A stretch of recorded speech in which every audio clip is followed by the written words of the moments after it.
Ja, willkommen liebe Freunde hier zurück auf meinem Kanal. Heute gibt es mal wieder ein kleines Produkttestvideo. Und zwar hat mir auch wieder eine Firma ein Produkt zugeschickt. Und zwar ist es diesmal ein Kommunikationssystem. Das ist immer ziemlich interessant für Leute, die nicht nur alleine fahren, sondern auch zu zweit. Und ja, ich habe hier eine Anfrage bekommen, ob ich das nicht mal testen will. Ich habe keinerlei Vorgaben dafür bekommen. Ich kann also wie immer meine ungeschminkte Meinung dazu sagen. Und ja, werde jetzt zunächst erstmal das Teil auspacken, euch zeigen, was hier in diesem Karton drin ist. Das ist übrigens ein Gerät für 2 Personen, also hier sind 2 Geräte drin. Und ja, dann gehen wir kurz durch den Inhalt durch, was ist dabei. Und ich erkläre euch so ein paar von diesen Features von diesen Geräten. Und als nächstes zeige ich euch, wie man die Teile einbaut. Und dann gehen wir rausfahren und testen das Ganze in der freien Wildbahn. Ja, was haben wir hier für ein Gerät? Und zwar ist es ein Gerät der Firma XGP Moto. Das Teil nennt sich XGP Version V5.2, also verweist auf die Versionsnummer. Das bedeutet, es ist ein 2-Kanal-Interkommunikationssystem und wird dementsprechend eben in einer Zweierbox ausgeliefert. Übrigens Preis super interessant, 129 € bei Amazon. Leider habe ich diesmal für euch keinen Produktlink, wo ihr was billiger bekommen könnt. Das gab es nicht dabei. Liegt wahrscheinlich aber auch daran, dass das Produkt einfach schon verdammt günstig ist. Und wenn ihr mal überlegt, das sind pro Person 65 € Kosten für so ein Gerät. Und wenn man dann mal schaut, was vergleichsweise Markengeräte kosten, die zugegebenerweise vielleicht auch besser sein können, ja, das mag sein, aber die kosten dann schnell mal 500 € das Paar. Und es ist wirklich so die Frage, ob sich das für jemanden lohnt, der nur gelegentlich zu zweit fährt und der jetzt nicht vielleicht 10 Leute in die Kommunikation einbinden möchte. Okay, das Gerät, wie gesagt, Version V.5.2 gibt es unter anderem bei Amazon zu kaufen. Link packe ich euch in die Beschreibung. Schauen wir mal in den Karton rein, was hier so drin ist. Man sieht sehr übersichtlich das Ganze. Hier sind 2 Geräte drin. Wir packen das mal aus. Ja, was jetzt erstmal schon mal auffällt ist, die Dinger sind unglaublich schmal und sehr leicht. Zu den technischen Daten kommen wir gleich noch. Die beiden Geräte sind hier drin. Kann man jetzt hier rausnehmen und man sieht hier schon mal relativ schmal, sehr kompakt. Und auch, ich sag mal, die Bedienknöpfe, kommen wir gleich noch zu, sind auch relativ übersichtlich. Geladen werden die Teile per USB-C. Dann haben wir noch in dieser Packung einmal eine ziemlich einfache Bedienungsanleitung, auch auf Deutsch. Wobei ich hier zur Bedienungsanleitung so ein bisschen sagen muss, dass die in einigen Punkten vielleicht nicht ganz ideal ist von der Kennzeichnung. Das zeige ich euch aber gleich noch, wenn wir dieses Gerät dann verbauen, wo ich durchaus etwas Verbesserungspotenzial sehe. Allerdings ist das wirklich sehr simpel, von daher kein großes Problem. Und immerhin ist die Beschreibung hier auch dabei, auch auf Deutsch. Ja, das Einzige, was sonst noch in dem Karton drin ist, sind diese beiden Packungen, wo das ganze Kommunikationszubehör drin ist. Ja, in der ersten Packung, da haben wir ein Ladekabel. Das ist einmal ein USB-A auf USB-C Kabel. Kann man ganz normal an ein Netzteil anschließen. Dann haben wir eine Packung mit den Ohrhörern. Die sind hier drin, 2 Stück. Dann haben wir ein mit 3M-Tape versehenes Anbauteil, womit ihr das Teil an den Helm festmachen könnt. Dann gibt es hier verschiedene Mikrofone zur Auswahl, wie bei den meisten Kommunikationssystemen. Einmal haben wir hier ein Schwanenhals-Mikrofon für Jethelme oder auch, wenn ihr das mögt, am Klapphelm könnt ihr das aufbauen. Und dann haben wir hier ein kleines Mikrofon für den Inneneinbau bei einem Integralhelm zum Beispiel oder Adventure-Helm. Und dann haben wir nochmal hier einen Clip, auch zur Montage am Helm, eine kleine Klammer. Wie das Ganze funktioniert, schauen wir uns an. Ja, das war es eigentlich schon, was hier in dieser Packung drin ist. Ja, dann erzähle ich euch noch so ein bisschen über die technischen Daten des Gerätes. Also erstmal noch mal kurz in die Kamera. Das Gerät hat sehr, sehr wenige Knöpfe. Einmal hier einen ganz dicken Button. Das ist quasi zum Einschalten. Dann haben wir noch einen Koppelknopf, der befindet sich hier vorne. Der ist nachher zum Koppeln da. Zur Bedienung kommen wir natürlich dann noch im Detail, wenn es soweit ist. Und dann haben wir hier oben nochmal eine Lautstärke-Taste, Plus für lauter und Minus für leiser. Ansonsten gibt es hier am Ende noch diesen Ladeanschluss, USB-C, wird der ganz normal aufgeladen und hier hinten wird das Gerät dann in die Halterung eingeklipst. das war es eigentlich schon von außen. Als technische Daten haben wir da, was wichtig ist, den Akku. Der hat eine Kapazität von 1000 mAh, was jetzt erstmal von der Papierform wirklich gute Werte verspricht. Und der Hersteller gibt tatsächlich an, dass man damit eine Kommunikationsreichweite zwischen zwei Personen von 1200 Meter hat. Ich gehe mal davon aus, das bezieht sich auf freie Wildbahn. Das ist allerdings bei jedem Gerät so. Wie das in der Praxis funktioniert, das zeigen wir euch dann noch auf, im richtigen Test auf den Motorrädern, um zu schauen, welche tatsächliche Reichweite das hat, wann die Kommunikation abreißt und vor allen Dingen, wie die Soundqualität am Ende des Tages ist. Ja, wie gesagt, Zweikanal Bluetooth funktioniert nur mit zwei Personen. Also ihr könnt hier keine 10 Leute mit einbinden, funktioniert mit 2 Personen. Was man auch noch machen kann, man kann damit nicht nur natürlich miteinander sprechen über das System, man kann damit auch noch telefonieren.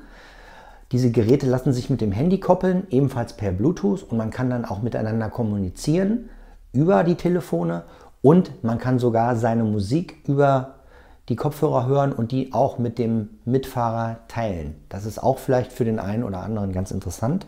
Logischerweise ist das Teil auch wasserdicht nach IP67 Standard. Das sollte klar sein, weil das Teil ja am Motorradhelm festgemacht ist. Und was sonst noch eine Besonderheit ist, die Kopfhörer haben Noise-Canceling-Funktionen. Die filtern Nebengeräusche raus, sodass einfach die Klangqualität wirklich auch dementsprechend gut sein sollte und nicht allzu viele Nebengeräusche reinkommen. Wie das allerdings in der Praxis aussieht, das sehen wir dann noch. Ja, Musikwiedergabe haben wir sogar laut Hersteller ganze 35 Stunden. Ob die Werte dann realistisch sind, muss man sehen. Ich denke, mit den Herstellerangaben ist es eh immer so eine Sache. Ich weiß, ich hatte vor einiger Zeit mal ein Lexin Intercom dran und das hat, glaube ich, nur mal ungefähr die Hälfte von dem erreicht, was versprochen wurde. Und ich war auch nicht besonders zufrieden mit dem Gerät, muss ich ganz ehrlich sagen. Das Koppeln war sehr umständlich und unzuverlässig. Und das Gerät hat mehr als das Doppelte gekostet. Also da muss man dann mal sehen, wie sich das in der Praxis auswirkt und in der Realität. Sonst ist noch wichtig die Ladezeit. Das Teil ist tatsächlich sehr, sehr schnell und soll laut Hersteller innerhalb von 2 Stunden vollgeladen sein. Ich habe es gestern Abend mal ausprobiert. Ich weiß nicht mehr genau wie lange, aber ich glaube, als ich es reingesteckt habe, war es in einer Stunde voll. Kann natürlich auch nicht sagen, wie der Akkustand war. Ist allerdings sehr, sehr schnell. Das muss man auf jeden Fall sagen. Was man noch sagen muss, die Ladeanschlüsse, das sind ja USB-C-Anschlüsse. Da passt nicht jedes USB-C-Kabel rein. Also ihr dürft nicht so ein dickes Kabel nehmen, was so eine fette Buchse hat. Also es müssen schlanke USB-C-Kabel sein. Ich weiß, es gibt auch Kabel, die so einen ganz fetten Stecker oder eine fette Ummantelung haben. Die passen hier nicht rein. Also einen ganz normalen, schlanken Anschluss, schlankes USB-Kabel in das Netzteil und dann funktioniert das. So, bevor wir jetzt zum Einbau switchen und wahrscheinlich in eine andere Location, nochmal hier ein kleiner Hinweis in eigener Sache. Ihr wisst ja, hierfür für dieses Gerät gibt es keine Affiliate-Links. Das heißt, ich habe überhaupt nichts davon, wenn ihr das Ding kauft oder nicht, aber trotzdem guckt euch das an, schaut euch das an. Wenn ihr mich unterstützen wollt, dann habt ihr andere Möglichkeiten. Ich freue mich darüber, wenn ihr zum Beispiel auf meinem Merchandising-Shop vorbeischaut. Ich stecke da mittlerweile ziemlich viel Energie rein, so ein bisschen eigene Kreationen, eigene Designs für T-Shirts und so weiter zu entwerfen. Hier seht ihr zum Beispiel eins dieser T-Shirts. Also wenn ihr Lust habt, da was zu machen und irgendwie was Individuelles haben wollt, dann schaut mal auf die Webseite und besorgt euch vielleicht ein T-Shirt. Ich versuche die Dinger zu einem guten Preis anzubieten. Mittlerweile kann ich die Sachen auch selber herstellen. Das heißt, ich bin nicht mehr darauf angewiesen, hier in irgendwelchen teuren Online-Shops zu bestellen und die Kosten für diese T-Shirts sind dann relativ hoch, weil ich halt auch nur vernünftige Baumwolle und Material benutze. Also, das zu diesem Thema. Wir sehen uns jetzt beim Einbau. So, da haben wir jetzt erstmal unsere Sachen ausgepackt. Das Gerät, dann haben wir noch hier eine Halterung zum Aufkleben, dann die Clip-Halterung zum Aufschieben, dann haben wir hier unser Mikrofon, was wir verwenden werden. Schwanenhals benutzen wir nicht. Und wir haben hier unsere Ohrmuscheln. Die werden jetzt in den Helm eingeklebt. So. Bevor wir jetzt an unseren Helm gehen, zeige ich euch mal kurz dieses Gerät, wie es zusammengesteckt wird. Also, wir haben einmal hier diese Ohrmuscheln. Relativ simpel. Das sind halt 2 Kopfhörer zum Einkleben. Dann haben wir hier mal einmal das Verbindungskabel. Das geht mit USB-C an diesen Anschluss. Wird dann hier reingesteckt. Und dann haben wir hier nur noch einen Anschluss übrig für das Mikrofon. Und das ist auch alles. Sehr simpel. Bedeutet also, wir müssen diesen ganzen Kram anbringen im Helm. Und was sonst noch wichtig ist, wir haben hier eine Halterung. Die ist jetzt zum Beispiel zum Anklipsen und man hat jetzt hier quasi zwei Schienen, wo dann das Gerät reingeschoben wird von oben und auch wieder ausgelöst wird. Hier oben haben wir das Viereck und auf der Rückseite befinden sich ebenfalls einmal hier zwei Schienen und einmal ein Viereck. Und es ist eben so, dass wir das Gerät hier umdrehen und von oben reinsetzen und schieben das Gerät dann dort rein, bis es einrastet. Ja, so.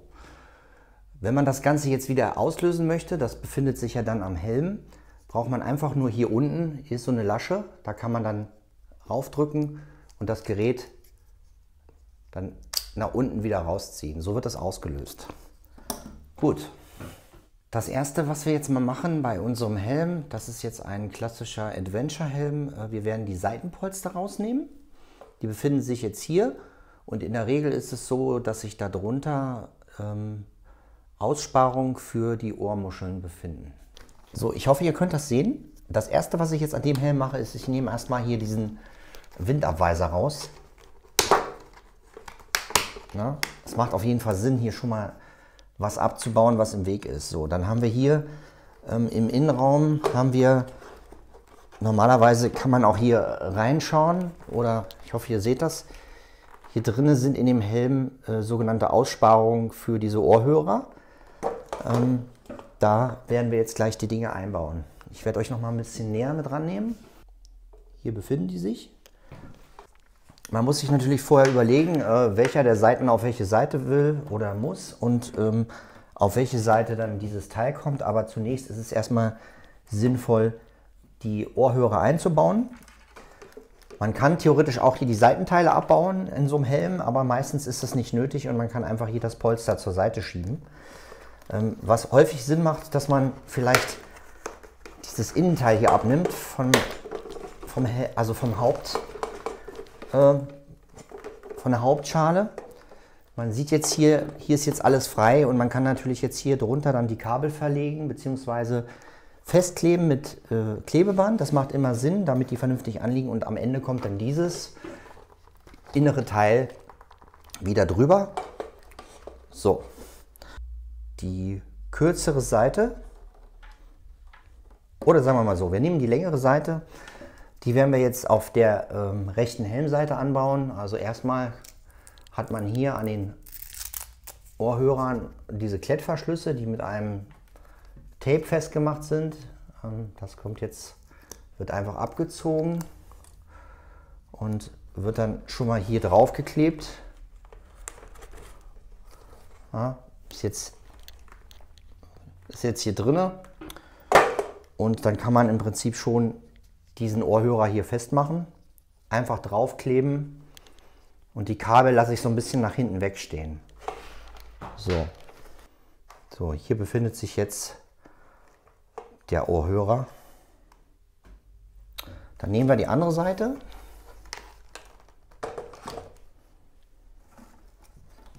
Hier das gleiche. Klettverschluss. Was manchmal auch der Fall ist, dass bereits im Helm ein Klettverschluss vorhanden ist. Ja, ich gehe nochmal hier rein. Das ist sogar in dem Helm vorhanden. Wir haben halt hier drinnen bereits einen Klettverschluss eingebaut, wo man natürlich dann hier auf dieses Klebepad auch verzichten kann. Mache ich jetzt mal. Auf der Seite, ich packe direkt die Ohrmuschel hier drauf und tape das da fest.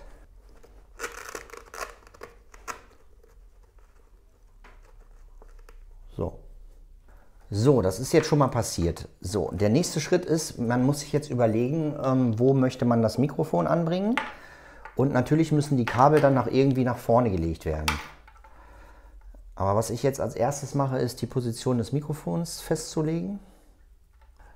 Man sollte das Mikrofon natürlich da anbringen, wo es keine Windgeräusche verursacht.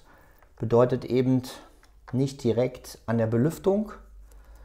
Und man sollte natürlich auch nicht während der Fahrt mit dem Kinn oder mit der Nase oder mit der Zunge oder irgendwas da rankommen. So.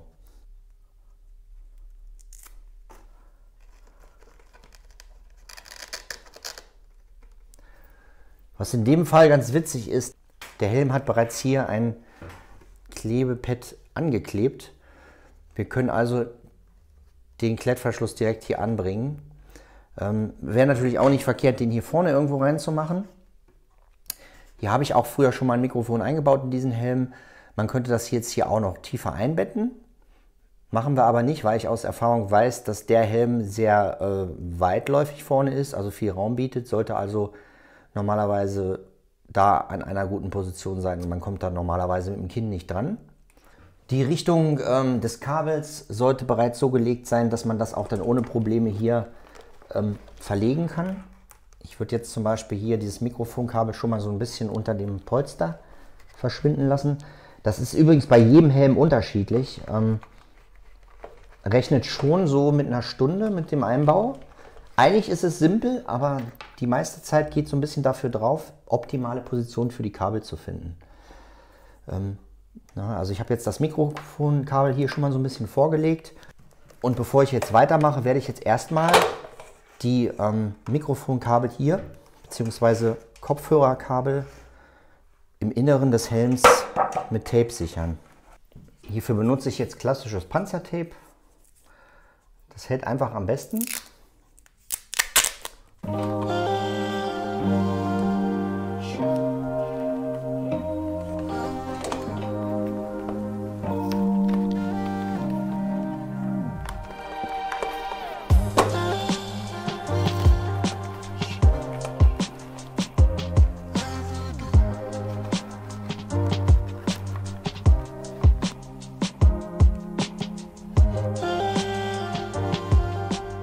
Ich habe die Kabel jetzt erstmal ganz grob festgemacht und werde jetzt erstmal die Position des Gerätes mir ausdenken.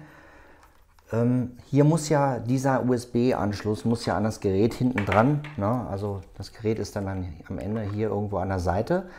Ich kann mir natürlich jetzt hier schon vorher Gedanken machen, möchte ich es links oder rechts haben. Eigentlich macht es links mehr Sinn, weil mit rechts gibt man Gas und hat dann noch die linke Hand frei, um das Gerät zu bedienen, weil man muss ja zum einen hier das Gerät einschalten, eventuell Anrufe entgegennehmen, indem man hier oben drauf drückt oder auch lauter, leiser machen oder zum Beispiel die Musikwiedergabe pausieren oder stoppen.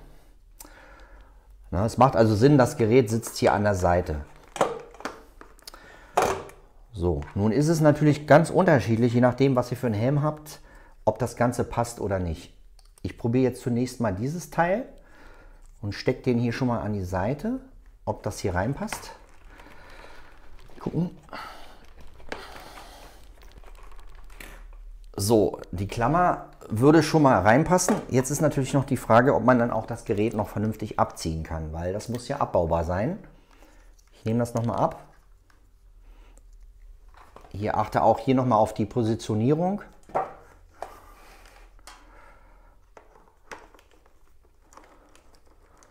Von oben. Und es rastet ein. Das funktioniert schon mal. Gucke so ein bisschen, ob auch das Gerät noch bedienbar ist. Ja, also immer gesetzt den Fall, die Hand links bedient das Gerät, komme ich noch überall dran.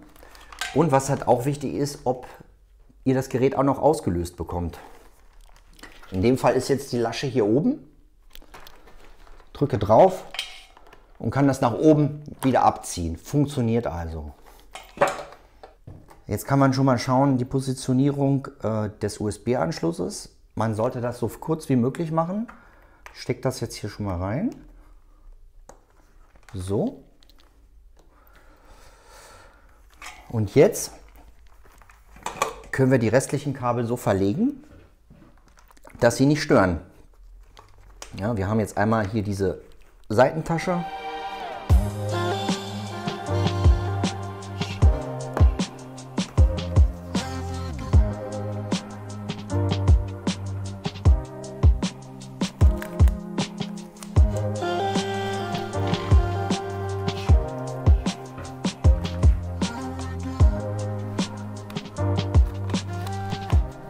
So, und wenn das Ganze jetzt hier soweit verklebt ist, dann kann man hier dieses Innenteil wieder reinsetzen. So. Bei dem Helm, bei dem O'Neill hier, lässt sich das Futter hier einknöpfen.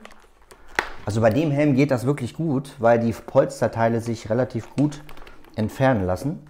Die sind jetzt drin und bevor wir uns das endgültig jetzt angucken, werden wir erstmal eine kleine Probe machen.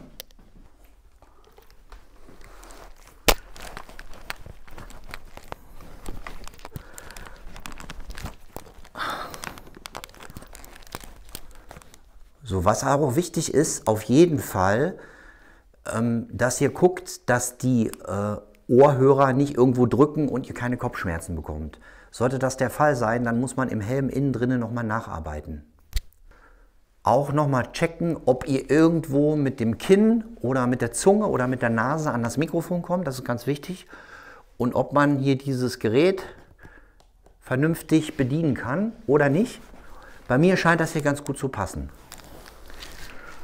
Was mir schon aufgefallen ist bei der Montage dieser Ohrhörer, und das ist jetzt schon der zweite Helm, also ich habe schon einen vorbereitet zu Hause, das ist jetzt der zweite, dass die Ohrhörer sehr dick sind. Also es kann passieren, wenn euer Helm nicht besonders tiefe Mulden hat, dass die Ohrhörer drücken am Ohr oder irgendwie die Position nicht stimmt. Und dann muss man gucken, ob man das so ein bisschen aushöhlen kann, so ein bisschen repositionieren. Also so ein kleiner Kritikpunkt am Hersteller, diese Ohrhörer sind ziemlich dick. Also man hätte die etwas schmaler machen können und das reduziert einfach auch die Gefahr, dass man sich da irgendwie Druck aufs Ohr packt. Ne, also ganz wichtig, es muss bequem sein und man darf keine Kopfschmerzen bekommen. So, dann machen wir jetzt den Windabweiser dran und dann checken wir das Gerät, ob es funktioniert.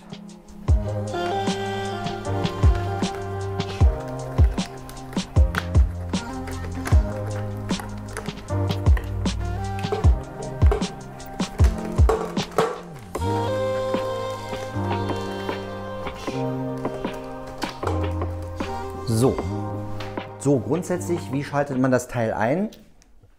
2 Finger, man drückt gleichzeitig auf diesen sehr breiten Knopf hier und diesen Bluetooth-Knopf. 3 Sekunden. Und dann fängt es an, blau zu blinken. Und im Prinzip möchte sich das Gerät jetzt schon paaren. Beziehungsweise pairen. Nicht paaren, sondern pairen. Okay. Im Moment habe ich kein zweites Gerät hier, das werden wir dann im nächsten Schritt ausprobieren, in der Kommunikation mit dem zweiten Gerät, aber wir können trotzdem die Funktion schon mal testen. Und das zeige ich euch jetzt am Handy, wie man das macht. Wir lassen das mal jetzt hier laufen.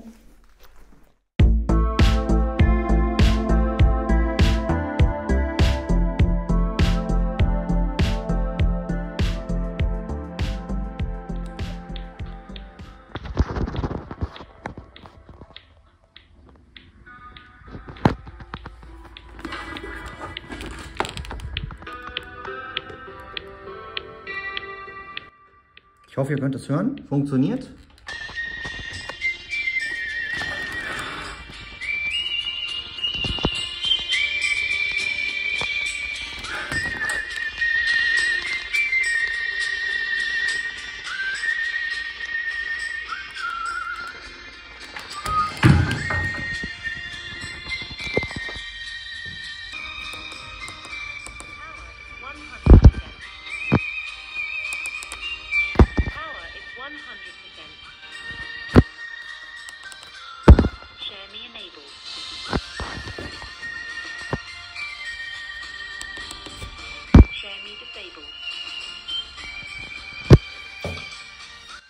Ganz interessant, wenn ich jetzt hier auf den Plus-Knopf drücke, sagt er mir dann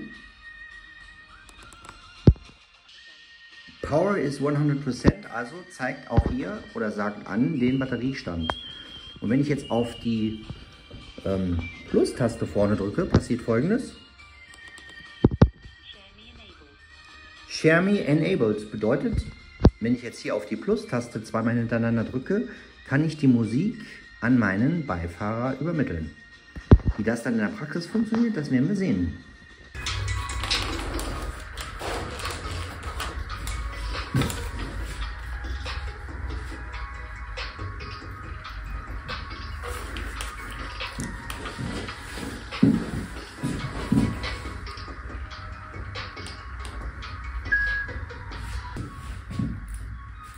Funktioniert. Ja, sehr schön, würde ich sagen. Funktioniert. Sound hört sich bisher gut an. Und jetzt testen wir das Ganze draußen im echten Leben mit 2 Personen. Auf geht's. So, dann schalten wir mal die Geräte ein. Nummer 1 und Nummer 2. So, einschalten. Beide Knöpfe, den großen und den kleinen Koppelknopf für 3 Sekunden drücken. Jetzt blinkt der. Und das gleiche jetzt hier.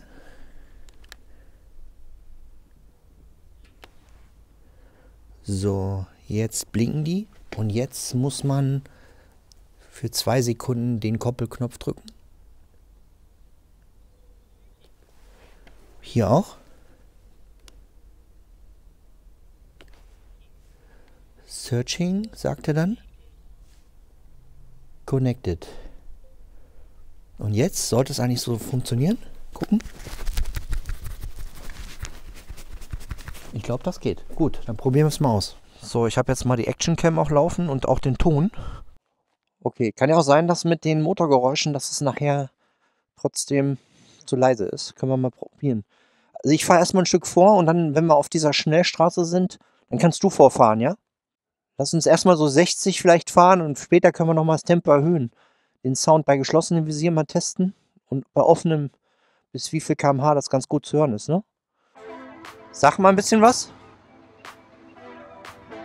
Ja, bis jetzt der Sound gut. Ist ganz schön windig heute. Also wir haben es jetzt ziemlich windig jetzt von vorne. Hörst du mich trotzdem gut? Okay. Ist ja auch ein ganz guter Test jetzt hier bei dem Wind. Ist jetzt ein bisschen lauter geworden oder wie ist jetzt? Okay. Jetzt haben wir 60 km/h. Ich habe den Helm offen noch. Lass mir erstmal nicht schneller als 70 fahren. Ich mache meinen Helm jetzt zu, dass es ein bisschen leiser ist. Hörst du den Unterschied? Der ist jetzt zu. Okay. Ja, dein Helm hat relativ viel Nebengeräusche, ne? Merkst du das? Ne? Okay. Du kennst das nicht anders, ja. Okay, jetzt haben wir 10 Meter. Gib mal ein bisschen mehr Gas, fahr mal ein bisschen vor. Und sag mal zwischendurch immer mal irgendwas, damit ich sehen kann, wie der Sound ist. Also diese Pylonen auf der rechten Seite, die sind 50 Meter normalerweise auseinander.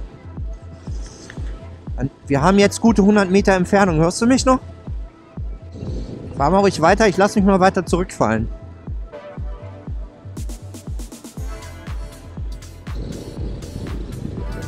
Ich höre dich noch, aber wir können mal auf der Rückfahrt, du kannst ruhig mal dann ein bisschen lauter aufdrehen, dein Gerät. Es könnte ruhig ein bisschen lauter sein, würde ich sagen. Ist aber extrem windig heute. Hörst du mich noch? Okay. Ich fahre jetzt 80. Okay. Ich lasse mich mal weiter zurückfallen. Jetzt? Alles okay vom Sound? Echt? Noch leiser? Ich denke mal, das liegt daran, dass die Nebengeräusche einfach bei deinem Helm so groß sind. Die Windgeräusche. Also ich habe auch Windgeräusche, weil es halt auch sehr windig ist. Gegenwind.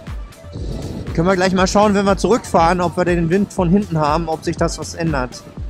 Fahr mal ruhig ein bisschen schneller. Immer geradeaus. Wie schnell fährst du denn? Okay. Ja, ich denke, das liegt an den Nebengeräuschen. Ich habe mal jetzt ein bisschen lauter gemacht, glaube ich. Merkst du einen Unterschied? Ja, macht nichts. Also für die Autobahn reicht das normalerweise aus. Ich habe jetzt ein Auto dazwischen. Mal gucken. Ändert. Ich höre dich aber immer. Hörst du mich noch gut? Also man merkt einen deutlichen Unterschied, wenn man langsam oder schnell fährt, ne? Das liegt aber wirklich an den Windgeräuschen. 1, 2, 3, 4, 5, 6, 7, 8, 9, 10, 11, 12, 13, 14, 15, 16, 17, 18, 19, 20. Ist jetzt ein deutlicher Unterschied von der Lautstärke? Echt? So laut? Okay. Also reagiert auf jeden Fall schon mal. Ist vielleicht doch noch mal ein bisschen leiser machen. 1, 2, 3, 4, 5, 6, 7, 8, 9. Ja, so schon besser? Ja, muss man ausprobieren, ne, dass es ein guter Kompromiss ist. Jetzt machen wir mal so, ich fahre mal kurz vor und gucken wir mal von der Entfernung her. Wie ist denn jetzt von der Lautstärke? Ist zu laut oder ist okay? Ja, aber ist ganz gut so. Also du könntest ruhig ein bisschen lauter noch sein, aber das muss ich wahrscheinlich dann, ich weiß nicht, ich glaube bei mir muss ich dann lauter stellen. Ja, so ist besser. Merkst du jetzt einen Unterschied von der Lautstärke? Ich gebe mal jetzt mehr Gas, fahr du ruhig mal langsam weiter, ich will mal mehr Entfernung reinbringen. Ich fahre jetzt knapp 100 und habe jetzt, schätze mal 500 Meter. Hörst du mich noch? Ich höre dich, ja. Also du scheinst mich ziemlich deutlich zu hören. Okay, gut. Ja, also ich bin jetzt einige 100 Meter weg jetzt hier. Ja, immer geradeaus. Kannst du mich noch sehen? Ja, ist schon weit weg, ne? Ich fahre mal rechts hier raus, Brakel. Komm mal hinterher. Hörst du mich? Hallo? Hörst du mich? Hallo? Kannst du mich hören? Nein, scheinbar nicht. Toll. Also auf jeden Fall abgerissen, so circa 500 Meter. Ich habe keine Ahnung.